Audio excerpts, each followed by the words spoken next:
अस्सलाम वालेकुम नाजरीन, आप देख रहे हैं INN चैनल। मैं हूं शेख अहमद अली। इस न्यूज़ बुलेटिन में आइए नज़र डालते हैं दिन भर की बड़ी खबरों पर। आज तेलंगाना के 2,91,000 करोड़ बजट को असेंबली ने मंजूरी दे दी है। आज बहस बजट पर दिन भर मबाहिस हुए। इस बहस की शुरुआत BRS के रुकन असेंबली हरीश राव ने की। उसके बाद रूलिंग पार्टी की जानिब से मुख्तलिफ अराकीन ने बात की, जिनमें राम मोहन रेड्डी MLA भी शामिल हैं।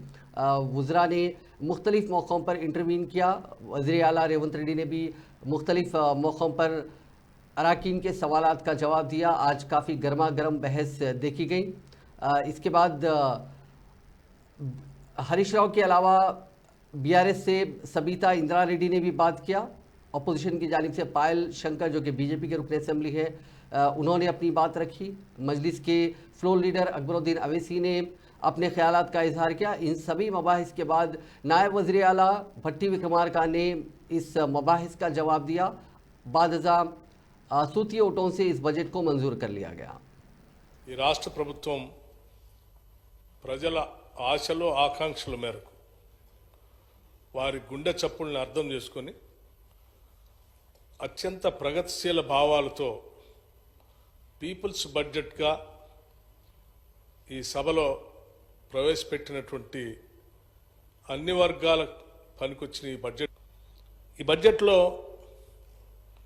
అంకెల గారడి ఏం లేదు అధ్యక్ష, లేకపోతే భ్రమలు అంతకంటే లేవు. ఉన్నది ఉన్నట్టుగా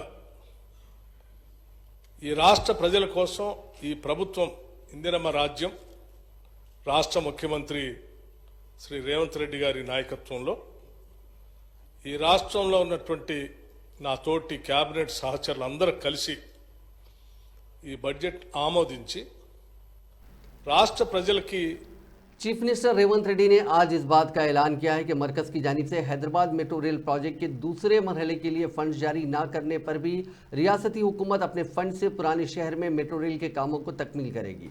उन्होंने कहा कि 2029 के इंतखाबात तक पुराने शहर में मेट्रो सर्विसेज को शुरू करते हुए मेट्रो ट्रेन में वो मजलिस के फ्लोर लीडर अकबरुद्दीन अवैसी के साथ सफ़र करेंगे। रियासती असम्बली में बजट पर हुए मबाहिस के दौरान मजलिस के फ्लोर लीडर अकबरुद्दीन अवैसी ने अपने खिताब में पुराने शहर में मेट्रो रेल के कामों को जल्द से जल्द मुकम्मल करने का मुतालबा किया, जिस पर ऐवान में मौजूद चीफ मिनिस्टर ने कहा कि उनकी हुकूमत मेट्रो रेल के दूसरे मरहले के कामों के लिए मरकज से फंड देने की दरख्वास्त की थी, लेकिन मरकजी हुकूमत ने 1 रुपया भी नहीं दिया। उन्होंने कहा कि LB नगर तक एयरपोर्ट मेट्रो के कामों को शुरू किया गया है, जो पुराने शहर के चंद्रायनगुटा असेंबली हल्के से गुजरेगी।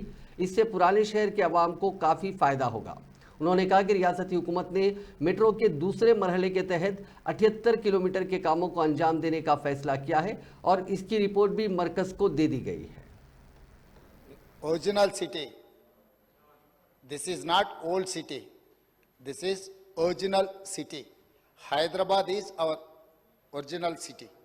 मगर मेरा दोस्त को मैं ये याद दिलाना चाहता हूँ, हैदराबाद मेट्रो जो भी आए, पिछले सरकार जब राजशेखर रेड्डी जी मुख्यमंत्री था, जो बहस हुआ असेंबली में, उसके बाद जो डिसीजन लिए, जो टेंडर बुलवाए, उसमें मेहताज कंपनी कैसे फेल हो गए, उसके आगे दोबारा कैसा टेंडर हुआ, वो PPP मॉडल कैसे सक्सेस हुआ। मैं बोलना चाहता हूँ कुछ जो मिसिंग लिंक्स है, मैं उनसे तकरार नहीं करना चाहता हूँ, मगर रिकॉर्ड में कुछ लोग मेहनत की है, उन लोगों का भी, वो नेता लोगों का भी नाम अपने रिकॉर्ड में आना है। राजशेखर रेड्डी साहब ने ये प्रपोजल कंबाइंड आंध्र प्रदेश से केंद्र सरकार को रिपोर्ट भेज दिए, मगर वहां पर तेलंगाना के शान Jaipal Reddy ji urban development minister, उन्होंने ये PPP मॉडल में VGF viable gap fund permission के साथ साथ 1500-1600 करोड़ रुपए वायबल गैप फंड देकर और परमिशन देकर जयपाल रेड्डी साहब ने ये हैदराबाद शहर को मेट्रो ने दिलवाया। राजशेखर रेड्डी साहब ने प्रपोजल किए तो राज्य सरकार से राजशेखर रेड्डी साहब ने प्रपोजल भिजवाए तो केंद्र में urban development minister S Jaipal Reddy ने वो प्रपोजल को एक्सेप्ट कर दे के और viable gap fund 1600 crores he has given. That is how we have got Hyderabad Metro. Second thing, वो जो पीपीपी में 75 किलोमीटर्स बात हुई थी, जो अग्रीमेंट हुआ था, 75 किलोमीटर्स में एल&टी 69.5 किलोमीटर्स ने पूरी की। गौलीगुड़ा बस स्टैंड से लेकर फलकनामा तक 5.5 किलोमीटर वो टेंडर एग्रीमेंट में है। उनके लिए प्रॉपर्टी भी लिए उन्होंने, उनके लिए वायबल गैप फंड भी ले लिए, फिर भी पुराना शहर को मेट्रो नहीं बनाया। मगर तेलंगाना बनने के बाद जो सरकार हुकूमत में थे, वो लोग एल&टी से एडजस्ट होकर वो नहीं बनाए तो भी मत बनाओ, आपको हम पूरा दे देंगे बोल के पिछले सरकार ने जो धोखा दिया पुराना शहर को, वो धोखे के वजह से 10 साल तेलंगाना राज्य में पुराना शहर को ये मेट्रो रेल नहीं मिला। मैं मुख्यमंत्री तेलंगाना के चीफ मिनिस्टर रेवंत रेड्डी ने मजलिस के फ्लोर लीडर अकबरुद्दीन अवैसी को डिप्टी चीफ मिनिस्टर बनाने का पेशकश किया। इस पेशकश को अकबरुद्दीन अवैसी ने मुस्तरद करते हुए कहा कि वो मजलिस पार्टी में ही खुश हैं। रियासती असेंबली के बजट इजलास के दौरान चीफ मिनिस्टर रेवंत रेड्डी और मजलिस के फ्लोर लीडर अकबरुद्दीन अवैसी के दरमियान दिलचस्प नोकझोंक देखी गई।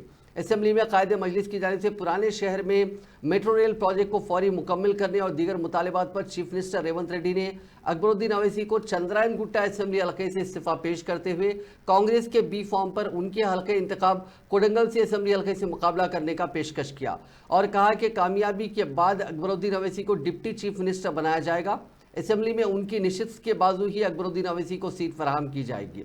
रेवंत रेड्डी ने यह भी कहा कि वो कोडंगल से अकबरुद्दीन अवैसी को कामयाब बनाने की जिम्मेदारी लेंगे। इसके लिए वो चीफ इलेक्शन एजेंट भी बनने तैयार हैं। चीफ मिनिस्टर की इस पेशकश का जवाब देते हुए अकबरुद्दीन अवैसी ने कहा कि वो मजलिस पार्टी में खुश हैं और पार्टी तब्दील करने का सवाल ही पैदा नहीं होता। अपनी आखिरी सांस तक वो मजलिस में ही रहेंगे। मेरे टिकट से चुनाव लड़े तो मैं भरू भाई मैं अभी वादा कर रहा हूं चेयरमैन साहब, स्पीकर सर, आपके सामने, अगर कोडंगल से मेरा कांग्रेस के बी फॉर्म लिए तो अकबर साहब को जिताने की जिम्मेदारी मेरी है। मैं जिम्मेदारी लेता हूं। साहब का मेरा दोस्त मेरा बी फॉर्म, मेरा पार्टी के बी फॉर्म ले लिए तो पूरा मेरा ही जिम्मेदार, आने का भी जरूरी नहीं है। नॉमिनेशन के ऊपर उनके दस्तखत ले जाके मैं नॉमिनेशन फाइल करवा देके मैं चुनाव भी नहीं लड़ूंगा। उनका चीफ इलेक्शन एजेंट बनकर मैं कोडंगल में उनको जिता के लेकर आके वहां बिठाऊंगा, वहां पर नहीं, इधर बिठाऊंगा। इधर हमारे भाई को हम डिप्टी सीएम बना लेके यहां पर बिठा के अच्छा जो बजट सैंक्शन है उन्हीं से बजट सैंक्शन करवा देंगे, हमको कोई एतराज नहीं है।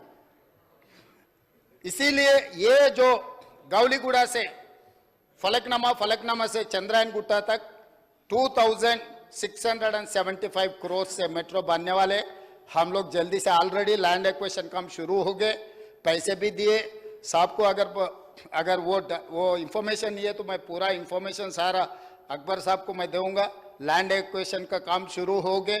2675 करोड़ से गौलीगुड़ा बस स्टैंड से लेकर फलकनामा से लेकर चंद्रायन गुट्टा तक 7.5 किलोमीटर का जो मेट्रो बनाना है मेरी जिम्मेदारी है। Being an moments and all the house was into laughter, sir. But I would like to come on record and say that I am happy in my party. Akbaruddin Owaisi मरे दम तक मजलिस-ए-इत्तेहादुल मुस्लिमीन में था, मजलिस-ए-इत्तेहादुल मुस्लिमीन में ही रहेगा। मजलिस-ए-इत्तेहादुल मुस्लिमीन के दफ्तर दारुस्सलाम से ही अकबर ओवैसी का जनाजा जाएगा। और रहा सवाल चीफ मिनिस्टर साहब ने बारे में, तो मैं सिर्फ एक बात कहता हुआ आपकी नज़र पे लाता हुआ just to why the Congress couldn't get more than 8 seats. It's very important because I would say that I was expecting at least 12 to 15 seats. तो हमको ये देख तेलंगाना असेंबली में मजलिस के फ्लोर लीडर अकबरुद्दीन अवैसी ने हैदराबाद के पुराने शहर में बरकी बिल्स की वसूली की जिम्मेदारी अदानी कंपनी को देने के हुकूमत के फैसले की शदीद मुखालिफत की। रियासती असेंबली में बजट मुबाहिस के दौरान अपने खिताब में अकबरुद्दीन अवैसी ने हुकूमत से सवाल किया कि क्या पुराने शहर में बरकी की चोरी होती है, रियासत के दीगर इलाकों में बरकी चोरी नहीं होती, क्यों पुराने शहर को पायलट प्रोजेक्ट के तहत इंतखाब किया गया, क्यों चीफ मिनिस्टर रेवंत रेड्डी के हलके कोडंगल को पायलट प्रोजेक्ट के तहत इंतखाब नहीं किया गया। उन्होंने हुकूमत से पूछा कि रियासती वज़रा उत्तम कुमार रेड्डी और श्रीधर बाबू के हलके में भी पायलट प्रोजेक्ट शुरू किया जा सकता है। हमको चोर बोलते हैं, लाइट की चोरी हो रही है, अदानी को देंगे। अरे हम चोर नहीं हैं, ना चोरी होती है पुराने शहर में, हम नहीं करते, सिर्फ इल्जाम लगाया जाता है। चोरी कहां नहीं है सर, चोरी कहां नहीं है? लीकेजेस है, पिल्फरेजेस है, डिस्ट्रीब्यूशन से लेके एक कंज्यूमर को आए जब तक कई जगह पे sir. I have all the details, I have all the details, sir. I'll have a debate in the demand on power, sir. But saying that कि नहीं एक पायलट बेसिस पे दिया जाएगा सिर्फ ओल्ड सिटी को, क्यों ओल्ड सिटी को, क्यों कोडंगल को नहीं दिया जाएगा? क्यों उत्तम कुमार रेड्डी साहब के एरिया को नहीं दिया जाएगा? क्यों श्रीधर बाबी के एरिया को पायलट प्रोग्राम की तरह नहीं दिया जाएगा? क्यों नहीं ओल्ड सिटी? नहीं, इनको छुपाते रहना नहीं, ऐसे नहीं होगा। अरे आप तरक्की लाइए, खुशहाली लाइए, चार मीनार पेट्रोल स्टेशन लाइए, आप लाल बाजार का फसाद का डेवलपमेंट का जो काम है वो लाइए, चार मीनार के दवाखाने को जो डिलैपिलेटेड कंडीशन में वो लेकर आइए, मक्का मस्जिद और बागयाम की मस्जिद के इमामों को उनकी नौकरियों को रेगुलराइज कराइए, वो लाइए। अरे आप ये काम करिए, रोड वाइडनिंग करिए। Sir there are many issues, sir there are many important issue when I am speaking about GHMC sir. The major problem the residents of Hyderabad। BRS के रुकन असेंबली हरीश राव ने कहा कि कांग्रेस इख्तिदार में आने के बाद तेलंगाना में अमनो जब्त की सूरत हाल इंतहाई बदतर हो गई है। रियासती असेंबली में बजट पर हुए मबाहिस में हिस्सा लेते हुए हरीश राव ने कहा कि कांग्रेस की 8 माह की हुक्मरानी में रियासत भर में 500 से ज़ायद कत्ल की वारदातें पेश आई हैं। हैदराबाद शहर में अमन पूरी तरह बिगड़ गया है। एक महीने के अंदर 28 कत्ल के वाक़यात पेश आए हैं। बीआरएस के रुकन असेंबली ने कहा कि वो कांग्रेस के हुकूमत के 8 माह में कत्ल के 500 वारदात, डकैती के 60, लूटमार के 400, चोरी के करीब 10,000 और असमत रेजी के 1800 वाक़यात पेश आए हैं। ఈ ప్రభుత్వం వచ్చిన 8 నెలల కాలంలో లక్షకు పైగా ఎక్కువ కేసులు నమోదైనాయి అధ్యక్ష। ఈ మధ్య ఒక అమ్మాయి పోలీస్ స్టేషన్ కోసం ఒక ఆడబిడ్డ ఆటో ఎక్కి పోలీస్ కంప్లైంట్ ఇవ్వడానికి పోతే ఆ ఆటో వాళ్ళు కార్లో ఎక్కించి గ్యాంగ్ రేప్ చేశారు అధ్యక్ష। అంటే హైదరాబాద్ నగరంలో ఇలాంటి పరిస్థితి ఉంటే మన నగరం యొక్క ప్రతిష్ట దెబ్బతింటది, దయచేసి ఆలోచించండి। నేను ఇంకో మంచి ఎగ్జాంపుల్ కూడా చెప్పాలనుకుంటున్నా అధ్యక్ష, ఒక్క నిమిషం। ఈ మధ్య ఒక మంత్రి గారు, నేను పేరు చెప్పను కానీ, ఒక మంత్రి గారు రాత్రి 10:30-11 గంటలకు వారి బిడ్డ ఐస్ క్రీమ్ తినాలనుకుంటే మంత్రి గారు వారి బిడ్డ ఐస్ క్రీమ్ కొనుక్కుందామని హైదరాబాద్లో బయటకు పోయిందట। బయటకు పోయి ఐస్ క్రీమ్ కొనుక్కుందామని తిరిగితే ఏడ చూసినా షాపులు బంద్ ఉన్నాయట హైదరాబాద్లో। అన్ని షాపులు బంద్ ఉంటే తిరగంగా రోడ్డు మీద ఒక ఉత్తరప్రదేశ్ ఆయన అదే చిన్న బండి ఐస్ క్రీమ్ బండి పోతుంటే ఆడ ఆపుకొని ఐస్ క్రీమ్ కొనుక్కొని ఏమైందో ఆయన దుకాణాలు బంద్ ఉన్నాయంటే ఈ గవర్నమెంట్ వచ్చినాక ఏమైందో ఏమో మేడం ఏమైందో ఏమో పోలీసు వాళ్ళు లాఠీ చార్జీలు చేస్తున్నారు, 10కే దుకాణాలు బంద్ చేస్తున్నారని ఆ మంత్రి గారికి ఆ ఐస్ క్రీమ్ బండి ఆయన చెప్పిండట। ఈ విషయం ఆ మంత్రి గారు ఒక వీడియో కాన్ఫరెన్స్ లో డైరెక్ట్ ముఖ్యమంత్రి గారు చెప్తే రాష్ట్రంలోని ఆఫీసర్లు అందరూ విన్నారు ఆ వీడియో కాన్ఫరెన్స్ లో। అన్నా మన గవర్నమెంట్ వచ్చినాక పోలీసు వాళ్ళు ఎటువంటి అటే కొడుతున్నట రోడ్ల మీద, 10కే దుకాణాలు బంద్ చేస్తుందని అనే పరిస్థితి వచ్చింది। సో నేను అనేది ఏంటంటే దయచేసి లా అండ్ ఆర్డర్ అనేది। वज़ीर आला तेलंगाना रेवंत रेड्डी ने कहा कि अपोजिशन बीआरएस को बताना चाहिए कि क्या वो मुख्तलिफ स्कीमों पर अमलावरी में बेकायदगियों की जांच के लिए तैयार है। अगर पिछली हुकूमत में ईमानदाराना तर्ज पर हुक्मरानी फराहम की गई थी तो वो बदकम्मा सालियाँ केसीआर किट्स और बकरों की तकसीम की स्कीम की जांच के लिए क्या अपोजिशन बीआरएस तैयार है। आज सुबह कानून साज असेंबली में सालाना बजट 2024-25 पर बहस के दौरान जब बीआरएस सरकार हरीश राव की जानिब से किए गए इजहार ख्याल पर मुदाखलत करते हुए वज़ीर आला ने कहा कि हरीश राव अपने लेक्चर के ज़रिए अवाम को बेवकूफ़ बनाने की कोशिश कर रहे हैं। अवाम इन कोशिशों पर यकीन नहीं करती। अगरचे अवामी फैसला वाज़ेह है लेकिन बीआरएस कायदीन के रवैये में कोई तब्दीली नहीं आई है। उन्होंने इल्ज़ाम लगाया कि बीआरएस हुकूमत ने 7,000 करोड़ में लाखों करोड़ों रुपए मालियत की आउटर रिंग रोड को फ़रोख्त कर दिया। बकरों की तकसीम स्कीम के नाम पर करोड़ों रुपए की बदनुवानी की गई और बदकम्मा सालियों की तकसीम में भी बदनुवानी की गई। గొర్రెల పథకము ఎన్ని గొర్రెలు ఇచ్చిండ్రో ఎన్ని గొర్రెలు ఉన్నాయో ఇవాళ మొత్తం లెక్కలు తేలినాయి। గొర్రెల మీద ఏసీ బోళ్ళు ఊరికి అట్లా మీద ఇట్లా తడిమి చూస్తే ఆల్రెడీ 700 కోట్లు గొర్రెల పేరు మీద దిగమింగినరు అని చెప్పి ఈరోజు రిపోర్ట్స్ వచ్చినాయి। కేసీఆర్ కిట్టులో ఏం అవినీతి జరిగిందో వారు కోరుకుంటే విచారణకి ఇద్దాం, దాని మీద కూడా పోదాం। ఇదే కాకుండా గొప్ప పథకం అని చెప్పిన బతుకమ్మ చీరలలో జరిగిన అవినీతి మీద కూడా బతుకమ్మ చీరలు చేనేత కార్మికులకు పని కల్పిస్తున్నాం అని చెప్పి సూరత్ వెళ్ళి కిలోల కింద చీరలు తీసుకొచ్చి ఆడబిడ్డల్ని మభ్య పెడితే ఆడబిడ్డలే బయటకు వచ్చి తగులబెట్టిర్రు. అవి ఏడగడుతురు వ్యవసాయ పొలాలలో పిట్టలను బెదిరించడానికి బతుకమ్మ చీరలు కడుతున్నారు. ఆడబిడ్డలు ఎవరు కట్టుకోలే అధ్యక్ష. అంటే బతుకమ్మ ఒక సెంటిమెంట్ తెలంగాణ ఆడబిడ్డలకు, ఆ సెంటిమెంట్ను కూడా దోపిడీకే ఉపయోగించుకున్నారు. గొర్రెలు మా యాదవ్ సోదరులు.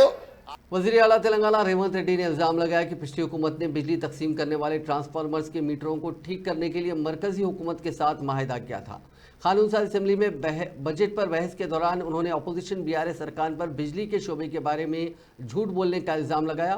वज़ीर आला ने इंकशाफ किया कि उस वक्त की बीआरएस हुकूमत ने 2017 में डिस्ट्रीब्यूशन ट्रांसफार्मर्स के मीटरों को 6 माह के अंदर ठीक करने का माहिदा किया था। उन्होंने कहा कि साबिक वजीर वो बीआरएस के रुकन असेंबली हरीश राव कानून साज असेंबली और उसके अरकान को गुमराह करने की कोशिश कर रहे हैं। उन्होंने कहा कि अपनी गलतियों पर पर्दा डालने के लिए ऐवान में गुमराह करने की कोशिश करना मुनासिब नहीं है। డిస్ట్రిబ్యూషన్ ట్రాన్స్ఫార్మర్స్ దగ్గర జనవరి 4 తారీఖు నాడు ఒప్పందం చేసుకొని ఏం చెప్పిండ్రు అధ్యక్ష అంటే జూన్ 30 తారీఖు లోపల, అంటే దాదాపుగా 6 నెలల లోపల డిస్ట్రిబ్యూషన్ ట్రాన్స్ఫార్మర్స్ దగ్గర 100% మేము మీటర్లు బిగిస్తామన్నారు.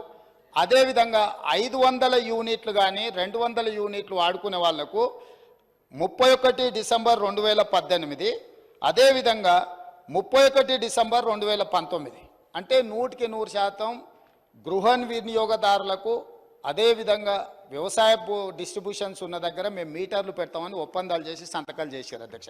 ఈ సంతకంలో సంతకాలు పెట్టింది ఎవరు అధ్యక్ష?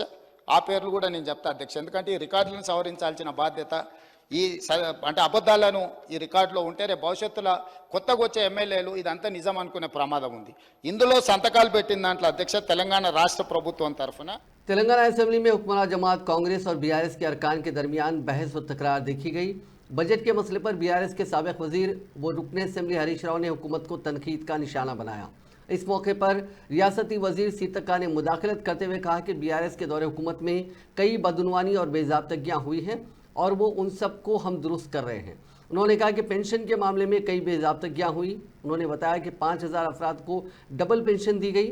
रियासती वजीर कोमट रेड्डी, वेंकट रेड्डी और साबिक वजीर हरीश राव ने असेंबली में एक दूसरे पर तनकीद की। हरीश राव ने कहा कि कोमट रेड्डी आधा इल्म रखते हैं, उनको तेलंगाना के अवाम से माफ़ी मांगनी चाहिए। इस पर कोमट रेड्डी ने जवाब दिया कि हरीश राव को कोई इल्म नहीं है। वेंकट रेड्डी ने हरीश राव से कहा कि वो बताएं कि 24 घंटे बिजली कहाँ दी जाती है। అన్నాక 3 రోజులకే వాయిదా వేసింది. మరి ఇప్పుడు ఎవరు సన్నాసులు అంటే నేను అనేది ఏంటంటే అధ్యక్ష, దయచేసి అట్లా మాట్లాడకూడదు. అదేవిధంగా మోతీలాల్ అనే ఒక నిరుద్యోగి నిరాహార దీక్ష చేస్తే ముఖ్యమంత్రి గారు ఏమన్నారంటే ఆయన అప్లికేషనే పెట్టలేదు. ఒకటి సార్, గౌరవ సభ్యుడు హరీష్ రావు గారు దాదాపు గంటన్నర అయింది సార్ మాట్లాడబట్టి. గంటన్నరకెళ్ళి ఒక్కసారి కూడా ఆయన బడ్జెట్ మీద మాట్లాడబోగా ఆయన భయపడతారు సార్. ఒకటే సార్, ఆయన గ్యారంటీలు అంటున్నాడు సార్. గౌరవ హరీష్ రావు గారు మాట్లాడిందంతా కూడా సభని తప్పుతో పట్టించేదిగా ఆయన మాట్లాడి చూస్తున్నాడు సార్. గంటన్నరకి వెళ్ళి ఆయన ఆడికే వస్తారు. ఆయన గ్యారంటీల విషయం అంటుండు సార్. గ్యారంటీల విషయం అంటున్నాడు. డబుల్ బెడ్రూమ్ హరీష్ రావు గారు బస్ అయిన ఆపరేటర్ వీడప్పుడు కూడా 14 గంటల కరెంటు దగా 20 జూలైలో ఇవ్వాల్సినటువంటి పెన్షన్ ఇవ్వకుండా ఆగస్టు నెలలో ఇచ్చిర్రు. అప్పటి నుంచి ఒక నెల లేట్ అవుతూ వస్తుంది. అది ఇప్పుడు మా మీద చెప్తున్నారు. ఆన్ రికార్డ్ నా దగ్గర ఉంది. అదే అధికారులు ఉన్నారు కదా, సవాల్ చేస్తున్నా. ఇంకొకటి సార్, చేయిత అని మాట్లాడుతున్నారు. साबिक वजीर व बीआरएस लीडर हरीश राव ने तेलंगाना बजट पर असेंबली में बहस के दौरान दिलचस्प तबसरा किया। उन्होंने कहा कि जब वो असेंबली में इज़हार ख्याल करें तो उन्हें स्क्रीन पर दिखाया जाए। बीआरएस लीडर ने शिकायत करते हुए कहा कि जब वो ऐवान में इज़हार ख्याल करते हैं तो कैमरे का रुख उनकी तरफ नहीं होता। हाल ही में राहुल गांधी ने भी यही इल्ज़ाम पार्लियामेंट में तकरीर करते हुए लगाया था कि उन्हें कैमरे में नहीं दिखाया गया। उनके जानशीन यहाँ ऐसा ना करें। हरीश राव के तबसरे का जवाब देते हुए स्पीकर गड्डम प्रसाद ने कहा कि ऐसी कोई बात नहीं है, वो सबको कैमरे पर दिखा रहे हैं, कोई इम्तियाज़ नहीं बरता जा रहा है। ఒక చిన్న మీ ద్వారా ప్రభుత్వానికి మీతో కూడా ఒక చిన్న విజ్ఞప్తి అధ్యక్ష. నేను ప్రారంభించే ముందు మేము మాట్లాడేటప్పుడు అధ్యక్ష కొంచెం ఆ టీవీ స్క్రీన్ మమ్మల్ని చూపిస్తలేరు అధ్యక్ష. నిన్న మొన్న కూడా అట్లే అయింది. మొన్న పార్లమెంట్లో రాహుల్ గాంధీ గారు కూడా అదే చెప్పిండ్రు. రాహుల్ గాంధీ గారు మాట్లాడుతుంటే స్క్రీన్ చూపిస్తలేరని చెప్పిండ్రు. రాహుల్ గాంధీకి వారసులని చెప్పుకునే మీరు కనీసం అట్లాంటి పని చేయకుండా మేము మాట్లాడేటప్పుడు ప్రతిపక్షాన్ని చూపించాలి, అది స్క్రీన్లు తిప్పొద్దని మీ ద్వారా విజ్ఞప్తి అధ్యక్ష. ఒక చిన్న మీ ద్వారా ప్రభుత్వానికి మీతో కూడా ఒక చిన్న విజ్ఞప్తి అధ్యక్ష. నేను ప్రారంభించే ముందు మేము మాట్లాడేటప్పుడు అధ్యక్ష కొంచెం ఆ టీవీ స్క్రీన్ మమ్మల్ని చూపిస్తలేరు అధ్యక్ష. నిన్న మొన్న కూడా అట్లే అయింది. बीआरएस के कारगुजार सदर केटी रामाराव ने तेलंगाना के तई बीजेपी के इम्तियाजी रवैये की सख्त मजम्मत करते हुए हफ्ते को बीजेपी के ज़ेर क़यादत एनडीए हुकूमत पर इल्ज़ाम आयद किया कि उस रियासत से ज़ाफ़रानी जमात के 8 अरकान पार्लियामेंट के इंतखाब के बावजूद मरकज़ी बजट में तेलंगाना में इंफ्रास्ट्रक्चर की ज़रूरियात को नज़रअंदाज कर दिया गया। उन्होंने निशानदही की कि मरकज़ी हुकूमत ने हत्ता कि हैदराबाद मेट्रो रेल की तोसी के लिए भी कोई फंड्स अलॉट नहीं किए। एक ट्वीट में केटीआर ने कहा कि मुश्किल वक्तों में तेलंगाना की बीजेपी की मदद के बावजूद एनडीए हुकूमत हैदराबाद मेट्रो रेल की तोसी के लिए एक भी पैसा मंजूर करने में नाकाम रही। उन्होंने कहा कि इस ताल्लुक से पेशरफ बीआरएस हुकूमत ने मरकज़ से मुतवातिर नुमाइंदगियाँ की थी जिन्हें नज़रअंदाज कर दिया गया। उन्होंने गुज़िश्ता एक दहे के दौरान बीजेपी हुकूमत के रवैये की वजाहत करते हुए कहा कि मुल्क भर में मरकज़ ने 20 मेट्रो रेल प्रोजेक्ट्स की माली मदद की। उनमें उत्तर प्रदेश के 4 प्रोजेक्ट शामिल हैं जिसके लिए 5,134 करोड़ रुपए मंजूर किए गए, जबकि महाराष्ट्र में 3 प्रोजेक्ट्स के लिए 4,109 करोड़ रुपए पेश किए गए। इसी तरह मुख्तलिफ रियासतों का उन्होंने जिक्र करते हुए कहा कि बीजेपी हुकूमत ने पिछले 10 साल में हैदराबाद मेट्रो रेल के लिए 1 रुपया भी जारी नहीं किया। वजीर ट्रांसपोर्ट पूनम प्रभाकर ने इल्ज़ाम आयद किया है कि तेलंगाना से ताल्लुक़ रखने वाले मरकज़ी वज़रा जी किशन रेड्डी और बंडी संजय कुमार रियासत के लिए फ़ंड्स हासिल करने में नाकाम रहे और इन दोनों कायदीन को मरकज़ी वज़रा के तौर पर बरकरार रहने का कोई अखलाकी हक़ नहीं है। असेंबली के मीडिया पॉइंट पर इजहार ख्याल करते हुए पूनम प्रभाकर ने तेलंगाना के ताल्लुक से मरकज़ के इम्तियाजी रवैये पर तनकीद की और कहा कि दानिस्ता तौर पर मरकज़ ने रियासत के लिए फ़ंड्स अलॉट नहीं किए। पूनम प्रभाकर ने कहा कि चूँकि ये दोनों कायदीन तेलंगाना की नुमाइंदगी करते हैं लेकिन वो रियासत की तरक्की के लिए फ़ंड्स के अलॉटमेंट के सिलसिले में मरकज़ पर असरअंदाज होने में नाकाम हो गए। इस वजह से उन्हें मरकज़ी वजारत में बरकरार रहने का कोई हक़ नहीं है। ఈ సందర్భంగా అడుగుతా ఉన్నాం గౌరవ కేంద్ర మంత్రి కిషన్ రెడ్డి గారిని, మీరు హైదరాబాద్ నగరం నుంచి ప్రాతినిధ్యం వహిస్తా ఉన్నారు. గతంలో కూడా ఇక్కడ నుండే ప్రాతినిధ్యం వహించి కేంద్ర టూరిజం శాఖ మంత్రిగా ఉన్నారు. హైదరాబాద్ అనేటువంటి ఒక విశ్వ నగరం, చారిత్రాత్మక హెరిటేజ్ అండ్ ఆర్కియాలజీకి సంబంధించినటువంటి కేంద్రం ఈ రోజు దేశంలో. టూరిజం మంత్రిగా కూడా మీరు 1 రూపాయి తీసుకురాలే. ఆనాడు స్మార్ట్ సిటీ వస్తే కరీంనగర్ లో రాష్ట్ర ప్రభుత్వం విజ్ఞప్తి మేరకు హైదరాబాద్ నుంచి కరీంనగర్ మార్చారు. ఆనాడు కరీంనగర్ కి అవసరం ఉండే కాబట్టి మార్చారు. కానీ హైదరాబాద్ అదనంగా స్మార్ట్ సిటీ తీసుకురావడానికి లేదా అమృత్ పథకం కింద పెరుగుతున్న జనాభా. मरकजी वजीर बंडी संजय ने कांग्रेस हुकूमत पर इल्जाम लगाया कि वो दलालों को कमीशन देकर मर्चेंट बैंकर्स के जरिए ऊंची शरह सूद पर हजारों करोड़ रुपए के कर्ज लेने की साजिश कर रही है। करीमनगर में एक प्रेस कॉन्फ्रेंस से खिताब करते हुए उन्होंने खबरदार किया कि इस तरह के ज़्यादा सूद वाले कर्जों से रियासत के अवाम पर नाकाबिले बर्दाश्त बोझ पड़ेगा। उन्होंने इसरार किया कि इस मसले पर असेंबली में बहस होनी चाहिए। उन्होंने रियासती बजट और कांग्रेस की 6 जमानतों का मजाक उड़ाया और उन्हें गधे के अंडे करार दिया। उन्होंने इल्ज़ाम लगाया कि कांग्रेस मरकज़ को बदनाम करने की साजिश कर रही है क्योंकि वो 6 जमानतों को नाफिज नहीं कर सकती। उन्होंने चीफ मिनिस्टर रेवंत रेड्डी पर नीति आयोग के इजलास का बाइकआउट करने पर तनकीद का निशाना बनाया और इसे शर्मनाक करार दिया।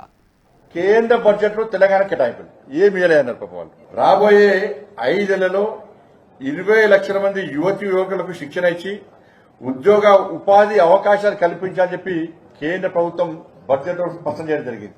ఉన్నత విద్య చదువుకోవాలనేటువంటి లక్షలాది మంది విద్యార్థులకు 10 లక్షల రూపాయల వరకు రుణ సహాయం ఇవ్వాలని చెప్పి 3 లక్షల కోట్ల మహిళా బడ్జెట్ లో లక్షల మంది తెలంగాణ మహిళలకు ఉపాధి కలిగే అవకాశం ఉంది.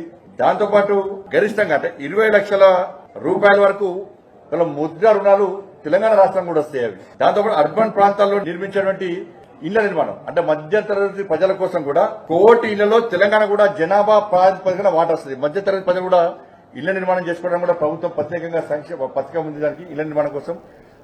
దానికి मरकजी वजीर प्रहलाद जोशी ने कहा कि मरकजी हुकूमत की तरफ से तेलंगाना को फराहम करदा ग्रांटीनेट फंड्स में नुमाया इजाफा किया गया। उन्होंने कहा कि मुत्तहदा आंध्र प्रदेश में सिर्फ 7 से 800 करोड़ रुपए ही थे लेकिन अब इसमें इजाफा किया गया। उन्होंने वजाहत की कि रियासत में सड़कों और बुनियादी ढांचे की तामीर जैसे मुख्तलिफ पहलुओं में फंड्स मख्तस किए गए। हैदराबाद में एक प्रेस कॉन्फ्रेंस से खिताब करते हुए उन्होंने कांग्रेस कायदीन पर इल्ज़ाम लगाया कि वो अवाम को गुमराह करने के लिए मरकज़ पर इल्ज़ामात लगा रहे हैं। उन्होंने कहा कि अवाम की तरक्की की उमंगों को पूरा करना उनकी अवलीन तरजीह है। उन्होंने कहा कि नीति आयोग के इजलास का बाइकआउट करना रियासत के मफादात को नुकसान पहुंचाएगा। Story and the worldwide, I can provide you the data. The worldwide, the very experts in our senior economists, they have Vikasit Bharat, and this budget is progressive and development oriented. And as you all know, पांचवी बड़ी अर्थव्यवस्था बनाने में सक्षम हुआ है, यशस्वी हुआ है। तो इसी के रास्ता में मोदी 3 में जो पहला बजट। जिले भद्रादरी कुतगुड़ा में दरियाए गोदावरी खतरनाक हद तक बह रही है। मुसलसल बारिश की वजह से इस दरिया में आबी सतह में बतदरीज इजाफा हो रहा है। पानी की सतह 53 फीट तक पहुंच जाने के बाद हुकाम ने 3rd वार्निंग यानी तीसरा इंतबाह जारी कर दिया है। इंद्रावती, तालेपेरू और कंडरासानी ज़खायर से पानी के तेज़ बहाव की वजह से सतह आब में गैर मामूली इजाफा दर्ज किया जा रहा है। हुकाम ने नशीबी इलाकों में रहने वाले अवाम को चौकस रहने का मशवरा दिया और दरियाए गोदावरी में पानी की सतह पर मुसलसिल नज़र रखी जा रही है। चंद नशीबी इलाकों से अवाम का तखलिया भी करवा दिया गया। दिल्ली की एक समाती अदालत ने फिर एक मरतबा रुकने काउंसिल BRS के कविता की अदालती तहवील में एक मरतबा फिर तौसी कर दी और अब वो 31 जुलाई तक कौमी दारुल हुकूमत की तिहाड़ जेल में ही रहेंगी। दिल्ली आबकारी स्कैम के सिलसिले में इन्फोर्समेंट डायरेक्टरेट और बाद CBI ने उन्हें गिरफ्तार किया था। मरकजी तहकीकाती एजेंसी CBI ने हाल ही में कविता और आबकारी स्कैम के दूसरे 4 मुलजिमीन के खिलाफ ज़िमनी चार्जशीट दाखिल की थी। गुज़िश्ता हफ्ते ही समाती अदालत ने CBI की चार्जशीट और कविता की दरख्वास्त से ज़मानत पर समाअत की थी और रुकने काउंसिल की अदालती तहवील की मुद्दत में 26 जुलाई तक तौसी कर दी गई थी। रुकने काउंसिल को वीडियो कॉन्फ्रेंस के जरिए अदालत में पेश किया गया। मालूम हुआ कि कविता की दरख्वास्त से ज़मानत पर 31 अगस्त को समाअत हो सकती है। महेश्वरम जोन की स्पेशल ऑपरेशंस टीम ने बालापुर पुलिस के इश्तिराक से मंशियात के बैन रियासती रैकेट को बेनकाब करते हुए एक बाप और बेटे को गिरफ्तार कर लिया, जो बस के जरिए मध्य प्रदेश से मुंबई और फिर वहां से हैदराबाद पहुंचे थे। कमिश्नर पुलिस रचाकुंडा जी सुधीर बाबू ने हफ्ते को प्रेस कॉन्फ्रेंस को मुखातिब करते हुए बताया कि इस सिलसिले में 65 साला हनीफ शाह और उनके 31 साला बेटे सिद्दीक शाह को गिरफ्तार कर लिया गया, जो दोनों मध्य प्रदेश के रहने वाले हैं और स्क्रैप का बिजनेस किया करते हैं। बाप और बेटे के कब्जे से 100 ग्राम हेरोइन, 13,000 रुपये नगद रकम और 3 फोन जब्त किए गए। అరెస్ట్ చేయడం జరిగింది। వీళ్ళు రాజస్థాన్, మధ్యప్రదేశ్, ముంబై इंपॉर्टेंट एरियाज ఈ ఎక్కువగా ఇటువంటి డ్రగ్స్ దొరికే। आंध्र प्रदेश के एलूर में पेश आए सड़क हादसे में एक खातून हलाक और ड्राइवर जख्मी हो गया। यह हादसा जिले के कलापेरू इलाके के करीब उस वक्त पेश आया जब ठहरी हुई लॉरी को पीछे से प्राइवेट ट्रैवल्स की बस ने टक्कर दे दी। इस हादसे में एक खातून हलाक हो गई जबकि बस कैबिन में ड्राइवर फंस गया। इस जख्मी ड्राइवर को काफ़ी जद्दोजहद के बाद कैबिन से निकालकर इलाज के लिए अस्पताल मुंतकिल किया गया। ड्रग्स कंट्रोल एडमिनिस्ट्रेशन तेलंगाना के अहदेदारों ने एक मुसद्दका इत्तला की रोशनी में हैदराबाद के मूसाराम बाग में गैर लाइसेंस याफ्ता मेडिकल डिस्ट्रीब्यूटर पर धावा किया और फरोख्त के लिए रखे हुए अद्वियात का भारी स्टॉक जब्त कर लिया। यहाँ जारी करता एक प्रेस नोट में बताया गया कि धावे के दौरान 19 अक़साम की अद्वियात जब्त की गई, जिनमें एंटीबायोटिक्स, इंसदाद डायबिटीज़ वगैरह शामिल हैं। अहदेदारों ने इस स्टोर से 3.5 लाख रुपए का गैर मजाज स्टॉक जब्त कर लिया। मंदिर से हुंडी की चोरी कर ली गई, जिसमें भक्त रकम डालते हैं। वाकया तेलंगाना के जिले संगारेड्डी में पेश आया। तफसीलात के मुताबिक जिले के नंदीगामा गांव की दुर्गा देवी मंदिर में 24 जुलाई को ये वारदात पेश आई। बाज चोर 2 बाइक्स पर मंदिर पहुंचे और रात देर के उन्होंने मंदिर के अंदर दाखिल होकर ये चोरी की। मंदिर के जिम्मेदारों ने इस बात की पुलिस से शिकायत की, जिसके बाद CCTV फुटेज की बुनियाद पर जाँच शुरू की गई।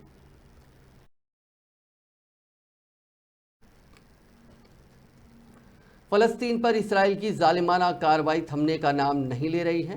ताज़ा तरीन खबरों में बताया जा रहा है कि गाज़ा में वाक़ एक स्कूल पर इसराइल ने एयर स्ट्राइक की है, जिसमें 30 फ़लस्तीनी जाँ बहक हो गए हैं और 100 से ज़्यादा ज़ख्मी हुए हैं। ये जानकारी फ़लस्तीन में मौजूद तिब्बी अफसरान ने दी। इस ताल्लुक से इसराइली फ़ौज का कहना है कि उसने हमास कमांड सेंटर पर हमला किया था। रिपोर्ट्स में बताया जा रहा है कि जिन लोगों पर हमला हुआ उनमें बेशतर नकल मकानी कर यहाँ पहुँचे थे। हमले के बाद स्कूल अहाते में हर तरफ खून ही खून फैला हुआ दिखाई दे रहा था। जख्मियों को एम्बुलेंस की मदद से अल-अक्सा अस्पताल ले जाया गया। नाजरीन, इस न्यूज़ बुलेटिन में बस इतना ही। आप देखते रहिए INN चैनल।